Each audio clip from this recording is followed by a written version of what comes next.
तो पहला हरजीत भुल्लर जी कुछ कहना चाह रहे हैं।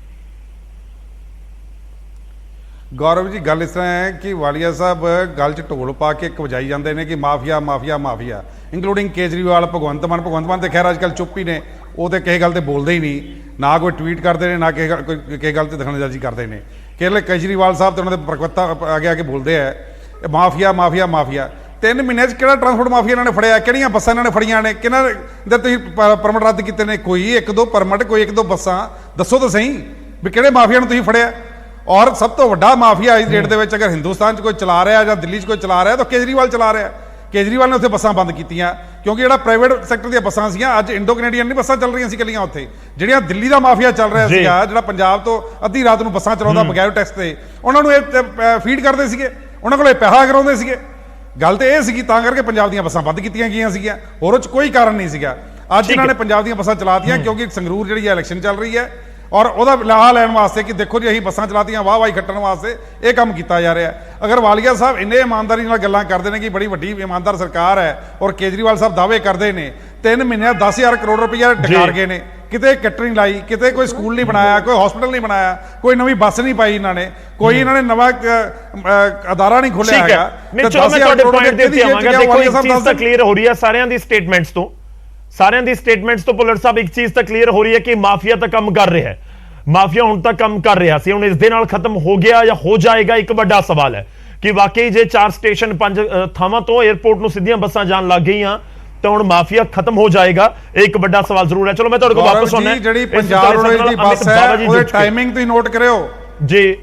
गौरव जी एक मिनट मैं कंप्लीट कर दूं मैनूं गल, जिहड़ी इन्हां ने बसां चलाईयां ने ओहदे टाइमिंग नोट करियो भी चंडीगढ़ तो दिल्ली एयरपोर्ट तक किन्ने घंटे बस पहुंच रही है, अराउंड 7 तो 8 घंटे बस पहुंच रही है। और इन्होंने जी प्राइवेट बसा ने समझौते किए हैं वो 4 घंटे पहुंच जाती है। एयरपोर्ट तक तो 4 घंटे पहुंचना सर मुश्किल लगता मैनू, तो दिल्ली पहुंच जाती होगी 3-3.5 घंटे 5 घंटे ला लो तुसीं, लेकिन 8 घंटे या 9 घंटे बहुत बड़ा टाइम है। ठीक है इकट्ठा जवाब दो, थोड़ा इंतजार करो, अमित जी को एक बार ऐड कर लीए। नहीं एक पॉइंट, सिर्फ एक पॉइंट छोटा जिहा गौरव जी, ये जिहड़े कह रहे हैं कि पन बस दियां बसां बहुत खराब सीगियां, ऐसी कोई गल नहीं है। पन बस दियां भी वोल्वो ते मर्सिडीज दियां बसां सीगियां, बहुत सोहणियां बसां सीगियां ते मैं उन्हां दे विच ट्रैवल कीता होया है। ये आलूवालिया जी जो कह रहे ने गलत है। अच्छा दूसरा मैं तुहानूं दसदा इन्हां दी जिहड़ी इस वेले गवर्नमेंट बसेस दी हालत है, कुछ दिन पहले मैनूं मौका मिल गया, मैं कहा चलो एक बस च बैठ के देख लीए, बड़ी देर हो गई है।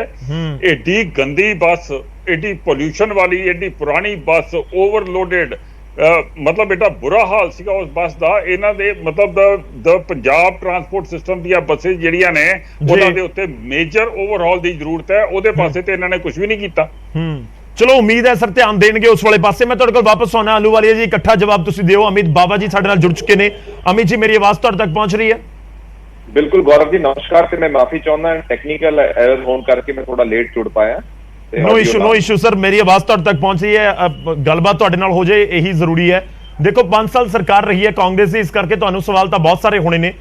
सरकार जो मौजूदा समय दे विच है आम आदमी पार्टी दावा कर रही है कि हुण तक साबका सरकार ने प्रोटेक्ट किया माफिया नूं, प्रमोट किया माफिया नूं, इस करके बसां नहीं चलियां। राजा वड़िंग वाला सवाल मैं पहले ही तुहाडे तो पुछ लिया है, तो वो कह रहे हैं कि राजा वड़िंग ने जाके उत्थे बस यही कहा कि बसां चला दो, पर जिहड़े दस्तावेज भेजने हुंदे ने या फिर जिहड़ा पूरा प्रोसीजर हुंदा वो पूरा करना हुंदा, उस वाले पासे दा ध्यान ही नहीं दिता। गौरव जी मैं तुहाडे मार्फत सारे ही श्रोतिਆਂ ਨੂੰ पैनलिस्ट साहिबान ਨੂੰ ਤੇ ਜਿੰਨੇ ਸਾਡੇ ਪੰਜਾਬੀ ਨੇ ਇੱਕ ਗੱਲ ਜ਼ਰੂਰ ਜ਼ਿੰਮੇਵਾਰੀ ਨਾਲ ਪੁੱਛਣਾ ਚਾਹੁੰਦਾ ਆਮ ਆਦਮੀ ਪਾਰਟੀ ਦੀ ਸਰਕਾਰ ਨੂੰ। ਇਹ ਔਨ ਰਿਕਾਰਡ ਗੱਲ ਹੈ, ਮੈਂ ਕੋਈ ਆਪਣੇ ਮਨ ਘੜੰਤ ਓਪੀਨੀਅਨ ਨਹੀਂ ਦੇ ਰਿਹਾ। 29 ਮਾਰਚ 2019 गौरव जी डेटा ध्यान नाल नोट कर लियो, ये ऑफिशियल कम्युनिकेशन डेट्स ने।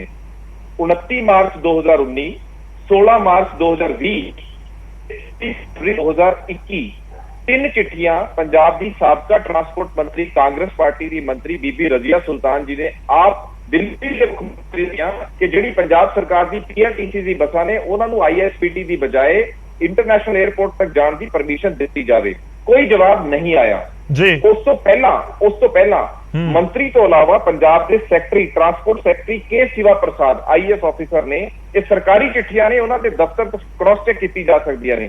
6/12/2018 ਤੇ 21/8/2019 ਜੀ ਟਰਾਂਸਪੋਰਟ ਸੈਕਟਰੀ ਤੋਂ ਟਰਾਂਸਪੋਰਟ ਸੈਕਟਰੀ ਗਈ ਨੇ ਆਫੀਸ਼ੀਅਲ ਕਮਿਊਨੀਕੇਸ਼ਨ ਪੰਜਾਬ ਦੇ ਟਰਾਂਸਪੋਰਟ ਸੈਕਟਰੀ ਤੋਂ ਦਿੱਲੀ ਸਰਕਾਰ ਦੇ ਜੀ। 3 ਗਈਆਂ ਨੇ ਰਜ਼ੀਆ ਸੁਲਤਾਨ ਮੈਡਮ ਬਤੌਰ ਮੰਤਰੀ। ਜੀ। ਚੌਥੀ ਚਿੱਠੀ ਰਾਜਾ ਵੜਿੰਗ ਜੀ ਨੇ 7 ਅਕਤੂਬਰ 2021 ਨੂੰ ਲਿਖੀ। ਜਦੋਂ ਇਹਨਾਂ ਦਾ ਕੋਈ ਜਵਾਬ ਨਹੀਂ ਆਇਆ ਤਾਂ ਜਾ ਕੇ 24 ਦਸੰਬਰ 2021 ਨੂੰ ਪੰਜਾਬ ਦੇ ਮੌਜੂਦਾ ਟਰਾਂਸਪੋਰਟ ਮੰਤਰੀ ਨੇ ਦਿੱਲੀ ਦੇ ਮੁੱਖ ਮੰਤਰੀ ਅਰਵਿੰਦ ਕੇਜਰੀਵਾਲ ਦੇ ਘਰ ਦੇ ਮੂਹਰੇ ਧਰਨਾ ਲਾਇਆ, ਜੀ। ਸਾਨੂੰ ਮਿਲਣ ਦਾ ਟਾਈਮ ਦਿਓ। ਤੇ ਉਦੋਂ ਇਹੀ ਆਮ ਆਦਮੀ ਪਾਰਟੀ ਸਰਕਾਰ ਸੀ, ਇਹੀ ਕੇਜਰੀਵਾਲ ਜੀ ਦੇ ਮੁੱਖ ਮੰਤਰੀ ਸੀ। ਮੇਰਾ ਬੜਾ ਨੈਤਿਕ ਨਾਲ ਤੇ ਆਧਾਰ ਤੇ ਬੜੀ ਨਿਮਰਤਾ ਨਾਲ ਸਵਾਲ ਹੈ ਪੂਰੀ ਪਾਰਟੀ ਨੂੰ ਤੇ ਇਹਨਾਂ ਦੇ ਸੁਪਰੀਮੋ ਨੂੰ, ਕੀ ਮਜਬੂਰੀ ਸੀ, ਕਿਉਂ ਪਰਮਿਸ਼ਨ ਨਹੀਂ ਦਿੱਤੀ ਗਈ? ਜੇ ਕਹਿੰਦੇ ਕੋਈ ਕਾਗਜ਼ਾਂ 'ਚ ਕਮੀ ਸੀਗੀ, ਪੰਜਾਬ ਦੇ ਟਰਾਂਸਪੋਰਟ ਸੈਕਟਰੀ ਇੱਕ ਆਈਐਸ ਅਫਸਰ ਹੈ, ਕੋਈ ਅਨਪੜ੍ਹ ਆਦਮੀ ਤਾਂ ਹੈ ਨਹੀਂ, ਉਹਨੂੰ ਚੈੱਕਲਿਸਟ ਦਿੰਦੇ ਸੀ ਜੀ ਸੈਕਟਰੀ ਸਾਹਿਬ ਇਹ ਕਾਗਜ਼ ਪੂਰੇ ਕਰਕੇ ਲਿਆਓ। ਇਹ ਸਿਰਫ ਔਰ ਸਿਰਫ ਪ੍ਰੋਪੇਗੰਡਾ ਤੇ ਇਲੈਕਸ਼ਨ ਸਟੰਟ ਬਣਾ ਕੇ ਅੱਜ ਇਹ ਪੂਰੀ ਐਡੀ ਡਰਾਮੇਬਾਜ਼ੀ ਰਚ ਰਹੇ ਨੇ।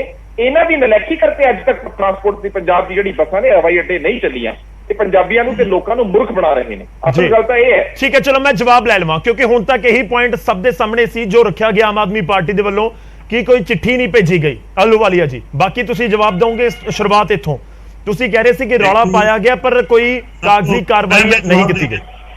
ਮੈਂ ਜਵਾਬ ਦੇ ਰਿਹਾ। ਅੱਜ ਬੜੇ ਵਧੀਆ ਸਿਸਟਮ ਨਾਲ ਇਹਨਾਂ ਨੇ ਦੱਸਿਆ ਕਿ ਜੀ ਅਸੀਂ ਏਦਾਂ ਇਹਨਾਂ ਨੂੰ ਚਿੱਠੀ ਲਿਖਦੇ ਰਹੇ। ਏਦਾਂ ਹੈ, ਇੱਕ ਨੋਰਮਸ ਹੈਗੇ ਨੇ, ਉਹ ਨੋਰਮਸ ਦੇ ਤਹਿਤ ਇਹਨਾਂ ਨੇ ਅੱਜ ਤੱਕ ਕੋਈ ਚਿੱਠੀ ਨਹੀਂ ਦਿੱਤੀ। ਅੱਜ ਇੱਥੇ ਬੈਠ ਕੇ ਕਹਿ ਰਹੇ ਨੇ, ਇਹਨਾਂ ਦਾ ਇੱਕ ਮਿਨਿਸਟਰ ਕਹਿੰਦਾ ਹੈ ਕਿ ਮੇਰਾ ਪਿਛਲਾ ਟਰਾਂਸਪੋਰਟ ਮਿਨਿਸਟਰ ਦੇ ਟਾਈਮ ਦੇ ਉੱਤੇ ਰੈਵਨਿਊ ਘੱਟ ਸੀ, ਮੇਰੇ ਟਾਈਮ ਜ਼ਿਆਦਾ ਸੀ।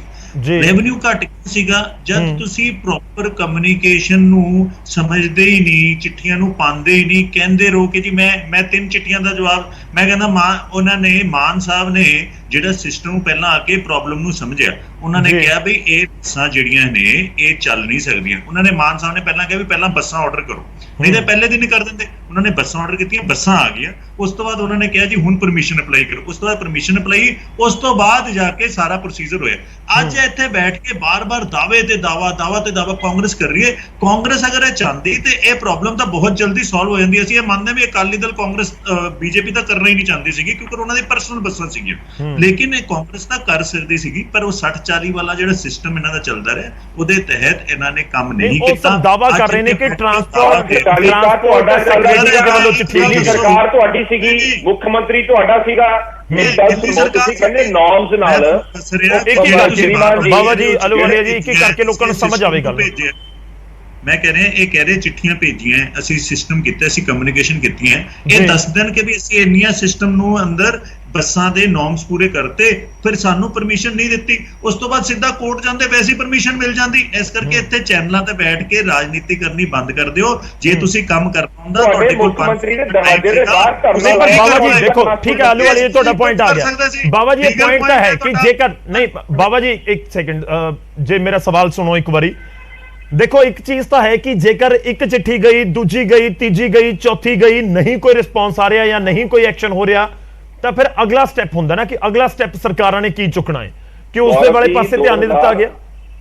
ਤੇ ਉਹ ਵੀ ਦਾਅਵਾ ਕਰ ਰਹੇ ਨੇ ਕਿ ਜੋ ਪ੍ਰੋਸੀਜਰ ਹੁੰਦਾ ਉਹ ਨਹੀਂ ਅਪਣਾਇਆ ਗਿਆ, ਇੱਕ ਚਿੱਠੀ ਲਿਖ ਦਿੱਤੀ ਗਈ ਬਸ। ਗੌਰਵ ਜੀ 2020 ਤੋਂ ਲੈ ਕੇ 22 ਤੱਕ ਪੂਰਾ Hindustan back to back lockdown ਦੇ ਵਿੱਚ ਰਿਹਾ ਕਰੋਨਾ ਦੇ। ਅਸੀਂ ਸਾਰੇ ਜਾਣਦੇ ਹਾਂ ਜੁਡੀਸ਼ਰੀ ਵਰਚੁਅਲੀ ਆਪਰੇਟ ਕਰ ਰਹੀ ਸੀਗੀ, ਜੱਜਾਂ ਕੋਲ ਵੈਸੇ ਨਹੀਂ ਟਾਈਮ ਮਿਲਦੇ ਸੀਗੇ। ਪੰਜਾਬ ਦੀ ਸਿਆਸਤ ਇਹੋ ਜਿਹੀ ਪੱਕੀ ਹੋਈ ਸੀ ਉਸ ਮਾਹੌਲ ਦੇ ਵਿੱਚ, ਸਰਕਾਰ ਬਦਲ ਕੇ ਨਵਾਂ ਮੰਤਰੀ, ਜਦੋਂ ਜਿੰਨਾ ਕਾਂਗਰਸ ਪਾਰਟੀ ਦੀ ਸਰਕਾਰ ਨੂੰ ਟਾਈਮ ਮਿਲਿਆ, ਟਰਾਂਸਪੋਰਟ ਮੰਤਰੀ ਰਾਜਾ ਵੜਿੰਗ ਜੀ ਨੇ, ਮੇਰੀ ਗੱਲ ਸੁਣੋ ਗੌਰਵ ਜੀ, ਤੁਸੀਂ ਸਿਆਣੇ ਹੋ, ਗਵਰਨਮੈਂਟ ਟੂ ਗਵਰਨਮੈਂਟ ਕੰਟਰੈਕਟ ਹੁੰਦੇ ਆ ਜਾਂ ਕਮਿਊਨੀਕੇਸ਼ਨ ਹੁੰਦਾ ਹੈ। ਇਹੋ ਜੀ ਕਿਹੜੀ ਕਮਿਊਨੀਕੇਸ਼ਨ ਦੀ ਕਮੀ ਸੀਗੀ ਜੇ ਪੰਜਾਬ 'ਚ ਕੋਈ ਅਫਸਰ ਜਾਂ ਤਾਂ ਇਹ ਹੈ ਕਿ ਇਹ ਕਹਿ ਦੇਣ ਇਹ ਗੱਲ ਕਿ ਪੰਜਾਬ ਦੇ ਇੱਕੋ ਹੀ ਇਮਤਿਹਾਨ ਹੈ UPSC ਦਾ, ਉਸੇ ਨੂੰ ਪਾਸ ਕਰਕੇ IAS ਅਫਸਰ ਬਣਦੇ, ਇੱਕੋ ਅਕੈਡਮੀ ਤੋਂ ਟ੍ਰੇਨ ਹੁੰਦੇ ਆ। ਅੱਧੇ ਦਿੱਲੀ ਚਲੇ ਗਏ, ਅੱਧੇ ਪੰਜਾਬ ਆ ਗਏ। ਹੁਣ ਇਹਦੇ ਪਿੱਛੇ ਜੀ MOU ਕਰਕੇ ਦੁਬਾਰਾ ਫਿਰ ਬਿਊਰੋਕ੍ਰੇਸੀ ਦੇ ਮੂੰਹ ਤੇ ਕਾਲਾ ਪੱਥਰ ਦੀ ਕੋਸ਼ਿਸ਼ ਕੀਤੀ ਕਿ ਦਿੱਲੀ ਵਾਲੇ ਜ਼ਿਆਦਾ ਕਾਬਲ ਅਫਸਰ ਨੇ ਪੰਜਾਬ ਦੇ ਅਫਸਰਾਂ ਨੂੰ ਸਿਖਾਉਣ।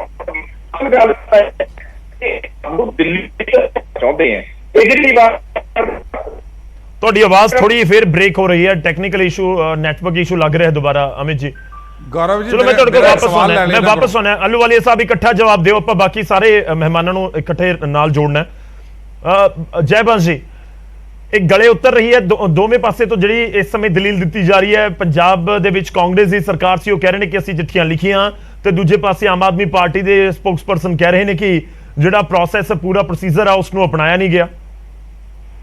ਮੈਂ ਜੀ ਅਮਿਤ ਬਾਵਾ ਜੀ ਦੀ ਹੀ ਗੱਲ ਖਤਮ ਕਰ ਦੇਣਾ ਉਹਨਾਂ ਦੇ ਵੱਲੋਂ ਕਿ ਇਨ ਦਾ ਸੈਂਸ ਕਿ ਬਿਲਕੁਲ ਸਹੀ ਕਹਿ ਰਹੇ ਨੇ ਉਹ ਕਿ ਮਿਨਿਸਟਰ ਟੂ ਮਿਨਿਸਟਰ ਦੇ ਲੈਵਲ ਦੇ ਉੱਤੇ ਜਦੋਂ ਕਮਿਊਨੀਕੇਸ਼ਨ ਹੁੰਦੀ ਹੈ ਉਹਦੇ ਵਿੱਚ ਕੋਈ ਨੋਰਮ, ਇਹ ਕੋਈ ਐਪਲੀਕੇਸ਼ਨ ਨਹੀਂ ਹੈ ਜਿਹਨੂੰ ਭਰ ਕੇ ਤੁਸੀਂ ਪਾਣਾ ਹੈ ਆਨਲਾਈਨ ਕਿ ਦੋ ਇਹਦੇ ਵਿੱਚ ਗਲਤੀਆਂ ਹੋ ਗਈਆਂ ਤੇ ਉਹ ਐਪਲੀਕੇਸ਼ਨ ਰਿਜੈਕਟ ਹੋ ਜਾਏਗੀ। ਅਗਰ ਪੋਲੀਟੀਕਲ ਵਿਲ ਹੁੰਦੀ ਹੈ ਕਿਸੇ ਕੰਮ ਕਰਨ ਦੀ ਤੇ ਉਹ ਕੰਮ 10 ਮਿੰਟਾਂ 'ਚ ਹੋ ਜਾਂਦਾ ਹੈ। ਜਿੱਦਾਂ ਕਿ ਤੁਸੀਂ ਦੇਖ ਰਹੇ ਹੋ ਕਿ ਹੁਣ ਵੀ ਪੋਲੀਟੀਕਲ ਵਿਲ ਹੈਗੀ ਸੀਗੀ ਤੇ ਇਹਨਾਂ ਨੇ 10 ਮਿੰਟ 'ਚ ਕਰ ਦਿੱਤਾ। ਆਈਐਸ ਅਫਸਰ ਤੇ ਸੇਮ ਹੀ ਸੀਗੇ ਦੋਵੇਂ ਪਾਸੇ ਜੋ ਪਹਿਲੇ ਸੀਗੇ, ਹੁਣ ਪੋਲੀਟੀਕਲ ਵਿਲ ਸੀਗੀ ਤੇ ਹੁਣ ਇਹਦਾ ਬੈਕਗ੍ਰਾਉਂਡ ਇਹਦਾ ਟਾਈਮਿੰਗ ਦੇਖੋ, ਪੋਲੀਟੀਕਲ ਟਾਈਮਿੰਗ ਇਹਦਾ ਦੇਖੋ। ਇਹਨਾਂ ਨੇ ਮਤਲਬ right before the Sangrur election ਏਡੀ ਛੇਤੀ ਕੀਤੀ ਹੈ, ਏਡੀ ਜਲਦੀ, ਪਤਾ ਨਹੀਂ ਉਹ ਚੰਗੀਆਂ ਬੱਸਾਂ ਨੂੰ ਬਣਾਇਆ ਵੀ ਹੈ ਕਿ ਕੈਸੀਆਂ ਬਣਾਤੀਆਂ ਨੇ ਜਲਦੀ 'ਚ ਕਿ ਆ ਕੇ ਅਰਵਿੰਦ ਕੇਜਰੀਵਾਲ ਜੀ ਜਲੰਧਰ ਦੇ ਵਿੱਚ ਆ ਕੇ ਇਹ ਇੱਕ ਸੰਬੋਧਨ ਕਰਕੇ ਤੇ ਆਪਣੀ ਸਪੀਚ ਦੇ ਸਕਣ। ਇਸ ਪੂਰੇ ਇਨੀਸ਼ੀਏਟਿਵ ਦੇ ਵਿੱਚ ਮਨਸ਼ਾ ਹੀ ਏਡੀ ਹੈਗੀ ਹੈ। ਤੇ ਬਾਕੀ ਜਿਹੜਾ ਕਸੂਰਵਾਰ ਦੀ ਗੱਲ ਕਰਦੇ ਨੇ ਕਿ ਕਿਹੜਾ ਕਸੂਰਵਾਰ ਹੈ, ਸਾਰਾ ਟਾਈਮ ਮੈਨੂੰ ਇਹ ਦੱਸਣ ਕਿ ਜਿਹੜਾ ਲਾਰੈਂਸ ਬਿਸ਼ਨੋਈ ਉੱਥੇ ਬਹਿ ਕੇ ਤੇ ਏਡੀ ਜ਼ਿਆਦਾ ਉਹ ਤਿਹਾੜ ਜੇਲ੍ਹ ਦੇ ਵਿੱਚ ਬਹਿ ਕੇ ਏਡੀ ਵੱਡੀ ਕਨਸਪੀਰੇਸੀ ਕਰ ਰਿਹਾ ਸੀਗਾ ਜਿਹਦੇ ਵਿੱਚ ਉਹ ਲੱਖਾਂ ਰੁਪਏ ਕਰੋੜਾਂ ਰੁਪਏ ਖਰਚ ਕੇ ਉਹਨੇ ਸਿੱਧੂ ਮੂਸੇਵਾਲਾ ਦਾ ਮਰਡਰ ਜਿਹੜਾ ਉਹ ਪਲਾਨ ਕਰ ਦਿੱਤਾ ਤੇ ਉਹ ਵੀ ਤੇ ਕੇਜਰੀਵਾਲ ਜੀ ਤੇ ਥੱਲੇ ਆਉਂਦਾ ਨਾ ਜੇਲ੍ਹ ਜਿਹੜਾ ਹੈਗਾ, ਹੀ ਇਜ਼ ਦਾ ਹੋਮ ਮਿਨਿਸਟਰ। ਉਹਨਾਂ ਨੂੰ ਪਤਾ ਹੀ ਨਹੀਂ ਲੱਗਿਆ ਕਿ ਉੱਥੇ ਇਹ ਕੰਮ ਹੋ ਰਿਹਾ ਤੇ ਬਾਅਦ ਦੇ ਵਿੱਚ ਇਹ ਕਹਿ ਦਿੰਦੇ ਨੇ ਕਿ ਅਸੀਂ ਸਾਰੇ ਮਾਫੀਆ ਖਤਮ ਕਰੀ ਜਾ ਰਹੇ ਹਾਂ। ਤੇ ਦੋ ਸਾਈਡ ਦੀਆਂ ਗੱਲਾਂ ਸਡਨਲੀ ਨਹੀਂ ਨਾ ਕਰ ਦੇਣੀਆਂ ਚਾਹੀਦੀਆਂ। ਜਾਂ ਨਹੀਂ ਤੁਹਾਨੂੰ ਲੱਗਦਾ ਕਿ ਮਾਫੀਆ ਹੋਲਿਸਟਿਕ ਅਪਰੋਚ ਲਓ ਜੀ? ਨਹੀਂ ਦੇਖੋ, ਇੱਕ ਤਾਂ ਆਪਾਂ ਕੋਸ਼ਿਸ਼ ਕਰੀਏ ਕਿ ਡੀਰੇਲ ਨਾ ਹੋ ਜਾਏ, ਮਸਲਾ ਹੋਰ ਪਾਸੇ ਨਾ ਚਲਾ ਜਾਏ, ਪਰ ਜੈਬੰਸ਼ ਜੀ ਤੁਹਾਨੂੰ ਲੱਗਦਾ ਕਿ ਇਸ ਦੇ ਨਾਲ ਮਾਫੀਆ ਖਤਮ ਨਹੀਂ ਹੋਇਆ? ਬਿਲਕੁਲ, ਮਾਫੀਆ ਤੇ ਹਜੇ ਖਤਮ ਕਰਨ ਦਾ ਕੰਮ ਸ਼ੁਰੂ ਵੀ ਨਹੀਂ ਹੋਇਆ। ਨਹੀਂ ਦੇਖੋ, ਇੱਕ ਪਾਸੇ ਜੇ ਮਾਫੀਆ ਕਿਹਾ ਜਾਵੇ ਕਿ ਜਿਹੜਾ ਪ੍ਰਾਈਵੇਟ ਬੱਸਾਂ ਵਾਲਾ ਹੈ ਕਿ ਜੇ ਉਹ 2500 ਰੁਪਏ ਜਾਂ 3000 ਰੁਪਏ ਲੈ ਰਿਹਾ ਇੱਕ ਟਿਕਟ ਤੇ ਹੁਣ ਉਹੀ ਸਰਕਾਰੀ ਬੱਸ ਦੇ ਵਿੱਚ ਕੋਈ 1000-1200 ਰੁਪਏ ਜਾ ਰਿਹਾ ਹੈ ਤਾਂ ਮਾਫੀਆ ਵਾਲੀ ਬੱਸ ਦੇ ਵਿੱਚ ਚੜੇਗਾ ਕੌਣ? ਜੇ ਉਹ ਮਾਫੀਆ ਹੈ, ਜੋ ਸਰਕਾਰੀ ਨੋਰਮਸ ਪੂਰਾ ਕਰ ਰਿਹਾ ਇੱਕ ਅਲੱਗ ਗੱਲ ਹੈ। ਗੌਰਵ ਜੀ, ਇਹ ਬੱਸਾਂ ਪਹਿਲੇ 40 ਨਹੀਂ ਸੀ ਰਹੀਆਂ ਤੇ 2500 ਤੇ 2000 ਕੋ ਕਿਹੜੀ ਬੱਸ ਤੋਂ ਲੈ ਰਿਹਾ ਸੀਗਾ ਤੇ ਕਿੱਥੇ ਜਾ ਰਹੀਆਂ ਸੀਗੀਆਂ ਬੱਸਾਂ? ਇਹ ਤੇ ਬੱਸਾਂ ਹੀ ਇਹਨਾਂ ਨੇ ਬੰਦ ਕੀਤੀਆਂ ਹੋਈਆਂ ਸੀਗੀਆਂ। ਲੋਕ ਤੇ ਟੈਕਸੀ ਦੇ ਵਿੱਚ ਆ ਰਹੇ ਸੀਗੇ। ਉਹ ਸਗੋਂ ਨਹੀਂ, ਉਹ ਕਹਿੰਦੇ ਕਿ ਪ੍ਰਾਈਵੇਟ ਬੱਸਾਂ ਚੱਲ ਰਹੀਆਂ ਸੀ, ਪ੍ਰਾਈਵੇਟ ਬੱਸਾਂ ਚੱਲ ਰਹੀਆਂ ਸੀ, ਉਹਨਾਂ ਦਾ ਕੰਮ ਖਰਾਬ ਕਰਤਾ ਇਹਨਾਂ ਨੇ ਜੀ। ਬੱਸਾਂ ਤੇ ਇਹਨਾਂ ਨੇ ਚੱਲਣ ਹੀ ਨਹੀਂ ਦਿੱਤੀਆਂ ਉੱਥੇ। ਤੇ ਕਿਹੜਾ ਮਾਫੀਆ ਬੰਦ ਹੋਇਆ ਮੈਨੂੰ ਦੱਸੋ? ਪਿਛਲੇ 5 ਸਾਲ ਤੋਂ 6 ਸਾਲ ਤੋਂ ਬੱਸਾਂ ਨਹੀਂ ਚੱਲ ਰਹੀਆਂ, ਮੈਂ ਦੱਸਦੇ ਰਿਹਾ ਤੁਹਾਨੂੰ ਜੀ। ਨਹੀਂ, ਉਹ ਪ੍ਰਾਈਵੇਟ ਬੱਸਾਂ ਦਾ ਜ਼ਿਕਰ ਹੋ ਰਿਹਾ, ਤੁਸੀਂ ਕਹਿ ਰਹੇ ਹੋ ਕਿ ਪ੍ਰਾਈਵੇਟ ਬੱਸਾਂ ਵੀ ਨਹੀਂ ਜਾ ਰਹੀਆਂ, ਨਹੀਂ ਚੱਲਦੀਆਂ। ਗੌਰਵ ਜੀ, ਪ੍ਰਾਈਵੇਟ ਬੱਸਾਂ ਵੀ there is no private bus going outside of the ਕੀ ਕਹਿੰਦੇ ਨੇ 에ਅਰਪੋਰਟ। ਠੀਕ ਹੈ ਆਲੂਵਾਲੀਆ ਜੀ, ਪੁੱਲਰ ਜੀ ਥੋੜਾ ਜਿਹਾ ਇੰਤਜ਼ਾਰ ਕਰਿਓ, ਮੈਂ ਤੁਹਾਡੇ ਕੋਲ ਆਉਂਦਾ, ਇੱਥੇ ਜਵਾਬ ਜ਼ਰੂਰੀ ਹੈ। ਆਲੂਵਾਲੀਆ ਜੀ, ਕਿਹੜੇ ਮਾਫੀਆ ਦਾ ਜ਼ਿਕਰ ਕਰ ਰਹੇ ਹੋ ਸਰ ਤੁਸੀਂ ਜੇ ਪ੍ਰਾਈਵੇਟ ਬੱਸਾਂ ਵੀ 에ਅਰਪੋਰਟ ਨਹੀਂ ਜਾ ਰਹੀਆਂ ਸੀ?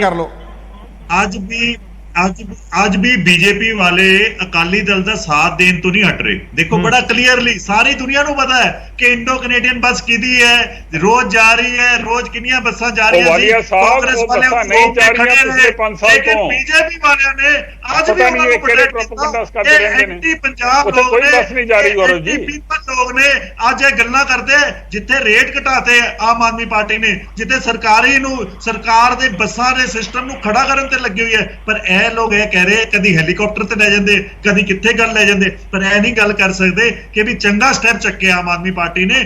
ਸਾਰੇ ਪੰਜਾਬ ਦੇ ਲੋਕੀ ਖੁਸ਼ ਨੇ। ਤੁਸੀਂ ਇੱਕ ਪੁਆਇੰਟ ਤੇ ਤੁਸੀਂ ਕਹਿ ਰਹੇ ਹੋ ਕਿ ਵੈਲਕਮ ਕਰਨ ਵਿਰੋਧੀ ਪਾਰਟੀਆਂ, ਨਹੀਂ ਵਿਰੋਧੀ ਪਾਰਟੀ ਨੂੰ ਵੈਲਕਮ ਕਰਨਾ ਚਾਹੀਦਾ ਹੈ। ਇੱਕ ਗੱਲ ਦੱਸੋ, ਇੱਕ ਚੀਜ਼ ਜਿਹੜੀ ਹੈਗੀ ਹੈ 3500 ਤੋਂ 1100 ਰੁਪਏ ਤੇ ਆ ਗਈ, ਖਰਚੇ ਘਟ ਰਹੇ, ਪਰ ਹੁਣ ਇਹ ਤਸਦੀਕ ਕੌਣ ਕਰੇਗਾ ਕਿ ਪ੍ਰਾਈਵੇਟ ਬੱਸਾਂ ਚੱਲ ਰਹੀਆਂ ਸੀ ਜਾਂ ਨਹੀਂ ਚੱਲ ਰਹੀਆਂ ਸੀ? ਤੁਸੀਂ ਕਹਿ ਰਹੇ ਹੋ ਪ੍ਰਾਈਵੇਟ ਬੱਸਾਂ ਚੱਲ ਰਹੀਆਂ ਸੀ, ਜੈਬੰਸ਼ ਜੀ ਕਹਿ ਰਹੇ ਪ੍ਰਾਈਵੇਟ ਬੱਸਾਂ ਨਹੀਂ ਚੱਲ ਰਹੀਆਂ ਸੀ। ਸਰ ਤੁਹਾਡੇ ਚੈਨਲ ਨੇ ਦਿਖਾਇਆ ਹੈਗਾ ਕਿ ਇੰਡੋ ਕੈਨੇਡੀਅਨ ਤੇ ਕਿਵੇਂ ਕਾਂਗਰਸ ਵਾਲੇ ਰੋਕ ਕੇ ਖੜੇ ਰਹਿੰਦੇ ਸੀਗੇ, ਕਿਉਂ ਨਹੀਂ ਚੱਲ ਰਹੀਆਂ ਸੀਗੀਆਂ। ਸਾਰੇ ਪੰਜਾਬ ਨੂੰ ਪੂਰੇ ਦੇਸ਼ ਨੂੰ ਪਤਾ ਹੈ। ਅੱਜ ਇੱਥੇ ਤਾਂ ਮੁੱਕਰ ਹੀ ਗਏ, ਕਿਉਂ ਕਰੇ ਬੀਜੇਪੀ ਦੇ ਅਕਾਲੀ ਦਲ ਦਾ ਪਿਆਰ ਖਤਮ ਹੋ ਰਿਹਾ, ਹੋਰ ਕੋਈ ਗੱਲ ਨਹੀਂ ਹੈ। ਠੀਕ ਹੈ, ਚਲੋ ਮੈਂ ਇੱਕ ਵਾਰੀ ਭੁੱਲਰ ਸਾਹਿਬ ਦਾ ਰੁਕ ਕਰਾਂ, ਫਿਰ ਤੁਸੀਂ ਦੁਬਾਰਾ ਜਵਾਬ ਦਿਓ। ਹਰਜੀਤ ਭੁੱਲਰ ਜੀ, ਦੇਖੋ ਅਰਵਿੰਦ ਕੇਜਰੀਵਾਲ ਦੀ ਇੱਕ ਸਟੇਟਮੈਂਟ ਹੈ ਜਿਹੜੀ ਤੁਸੀਂ ਇਨਫੈਕਟ ਸੁਣੀ ਵੀ ਹੋਏਗੀ।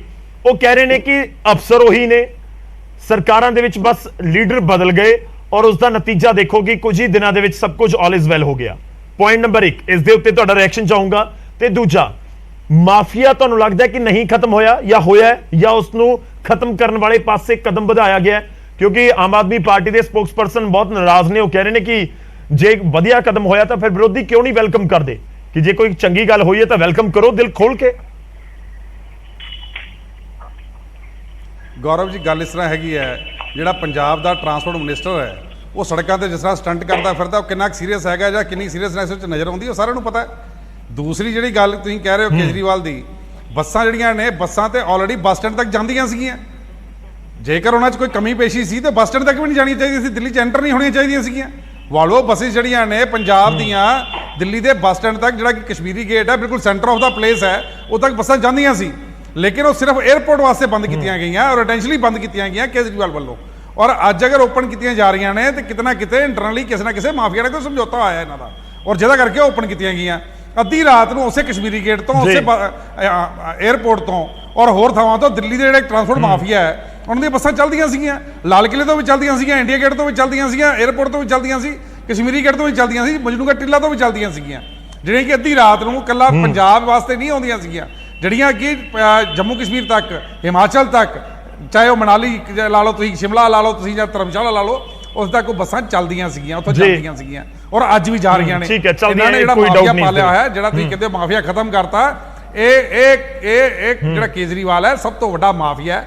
ਲੇਕਿਨ ਸਿਰਫ ਇਹ ਹੈ ਵੀ ਇੱਕ ਕਾਰਪੋਰੇਟ ਮਾਫੀਆ ਹੈਗਾ, ਔਰ ਐਡਵਰਟਾਈਜ਼ਮੈਂਟ ਜਿਹੜੀ ਕਰਦੇ ਨੇ ਇਹ ਬਿਲਕੁਲ ਆਪਣੇ ਆਪ ਨੂੰ ਸਾਫ਼ ਸੁਥਰਾ ਦਿਖਾਉਣ ਦੀ ਕੋਸ਼ਿਸ਼ ਕਰਦੇ ਆ, ਲੋਕਾਂ ਦੀ ਅੱਖਾਂ 'ਚ ਘੱਟਾ ਪਾਉਣ ਦੀ ਕੋਸ਼ਿਸ਼ ਕਰਦੇ ਆ। ਜਿਹੜਾ ਸ਼ਰਾਬ ਦਾ ਮਾਫੀਆ ਹੈ, ਮੈਂ ਫਿਰ ਦੁਬਾਰਾ ਨਾ ਪੁੱਛਾਂ, ਚਲੋ ਮੈਂ ਇੱਕ ਹੋਰ ਸਵਾਲ ਪੁੱਛ ਲੈਣਾ ਤੁਹਾਨੂੰ, ਜਿਹੜਾ ਆਲੂਵਾਲੀਆ ਜੀ ਉਸ ਦਾ ਜਵਾਬ ਦੇਣਗੇ। ਮੇਰਾ ਇੱਕ ਹੋਰ ਸਵਾਲ ਪੂਰੀ ਹੋਣ ਦੇ ਵਿੱਚ, ਨਿਪੁਲਰ ਸਾਹਿਬ, ਤੁਹਾਨੂੰ ਲੱਗਦਾ ਕਿ ਪੰਜਾਬ ਦੇ ਲੋਕਾਂ ਨੂੰ ਇਸ ਦਾ ਫਾਇਦਾ ਹੋਏਗਾ ਕਿ ਨਹੀਂ ਹੋਏਗਾ ਜੇ ਸਿੱਧੀ 에ਅਰਪੋਰਟ ਬੱਸ ਜਾ ਰਹੀ ਹੈ, ਸਰਕਾਰੀ ਵੋਲਵੋ ਬੱਸ? ਇਸ ਤਰ੍ਹਾਂ ਹੈਗੀ ਹੈ ਕਿ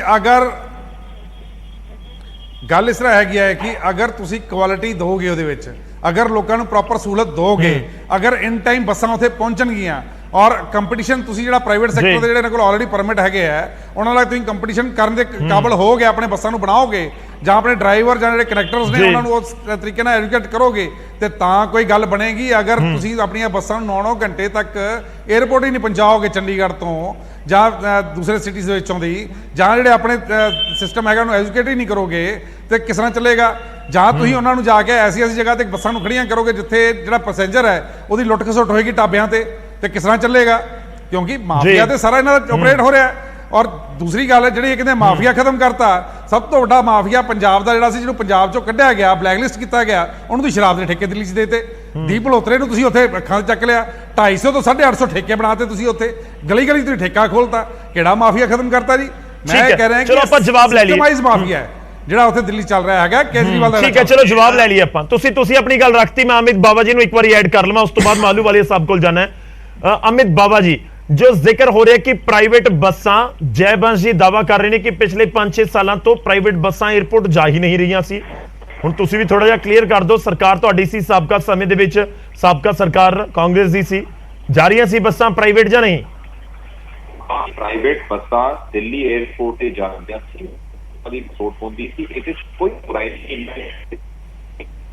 ਗੌਰਵ ਜੀ, 에ਅਰਪੋਰਟ ਤੋਂ ਪਿੱਛੇ ਰੁਕ ਰਹੀਆਂ ਸੀਗੀਆਂ, 에ਅਰਪੋਰਟ ਤੱਕ ਨਹੀਂ ਪਹੁੰਚ ਰਹੀਆਂ, ਉਹ sarpanches there is a lot of difference. ਉਹ ਜਿਹੜਾ ਕਿਹਾ ਨਾ ਹਰਜੀਤ ਭੁੱਲਰ ਜੀ ਨੇ, ਉਹ ਸਹੀ ਹੈ। ਉਹ ਕੋਈ ਬੱਸ ਜਿਹੜੀ ਆ ਉਹ ਉੱਥੇ ਰੁਕ ਜਾਂਦੀ ਸੀਗੀ, ਕਹਿੰਦੇ ਨੇ ਕਸ਼ਮੀਰੀ ਗੇਟ, ਕੋਈ ਕਿਤੇ ਰੁਕ ਜਾਂਦੀ ਸੀ, 에ਅਰਪੋਰਟ ਨਹੀਂ ਸੀ ਜਾਂਦੀਆਂ। ਠੀਕ ਹੈ ਅਮਿਤ ਜੀ, ਤੁਹਾਡੀ ਆਵਾਜ਼ ਕਲੀਅਰ ਨਹੀਂ ਆ ਰਹੀ, ਮੈਂ ਦੁਬਾਰਾ ਕੋਸ਼ਿਸ਼ ਕਰਦਾ ਟੀਮ ਨੂੰ ਕਹਿੰਦਾ ਕਿ ਤੁਹਾਨੂੰ ਦੁਬਾਰਾ ਜੋੜਨ ਤਾਂ ਕਿ ਤੁਸੀਂ ਆਪਣੀ ਗੱਲ ਰੱਖ ਸਕੋ। ਤੇ ਇਹ ਵੀ ਜੋ ਜੈਬੰਸ ਜੀ ਜ਼ਿਕਰ ਕਰ ਰਹੇ ਨੇ, ਇਹ ਵੀ ਆਪਾਂ ਨੂੰ ਸਮਝਣਾ ਹੋਏਗਾ। ਦੋ ਤਰੀਕੇ ਨਾਲ 에ਅਰਪੋਰਟ ਤੇ ਬੱਸਾਂ ਕਿਤੇ ਨਾ ਕਿਤੇ ਜਾਂਦੀਆਂ ਨੇ, ਇੱਕ ਤਾਂ ਬਹੁਤ ਪਿੱਛੇ ਰੁਕ ਜਾਂਦੀਆਂ ਨੇ, ਇੱਕ 에ਅਰਪੋਰਟ ਦੇ ਉੱਤੇ ਜਾ ਕੇ, ਜੇ ਤੁਸੀਂ ਹੁਣ ਹਰਿਆਣਾ ਰੋਡਵੇਜ਼ ਦੀ ਵੀ ਬੱਸ ਲਓ ਤਾਂ 에ਅਰਪੋਰਟ ਤੱਕ ਜਾਂਦੀ ਹੈ, ਉੱਥੋਂ ਇੱਕ ਸ਼ਟਲ ਸਰਵਿਸ ਚੱਲਦੀ ਹੈ, ਉਸ ਸਰਵਿਸ ਦੇ ਜ਼ਰੀਏ ਤੁਸੀਂ ਅੱਗੇ 에ਅਰਪੋਰਟ ਦੇ ਉੱਤੇ ਪਹੁੰਚਦੇ ਹੋ। ਉਹ ਕਹਿ ਸਕਦੇ ਹੋ ਤੁਸੀਂ ਕਿ 2-3 ਕਿਲੋਮੀਟਰ ਪਿੱਛੇ ਬੱਸਾਂ ਨੂੰ ਰੁਕਣ ਦੀ ਇੱਕ ਜਗ੍ਹਾ ਬਣਾਈ ਗਈ ਹੈ, ਉੱਥੋਂ ਉਹ ਫ੍ਰੀ ਸਰਵਿਸ ਹੈ, ਉੱਥੋਂ ਅੱਗੇ ਬੱਸ ਤੁਹਾਨੂੰ ਲੈ ਕੇ ਜਾਂਦੀ ਹੈ।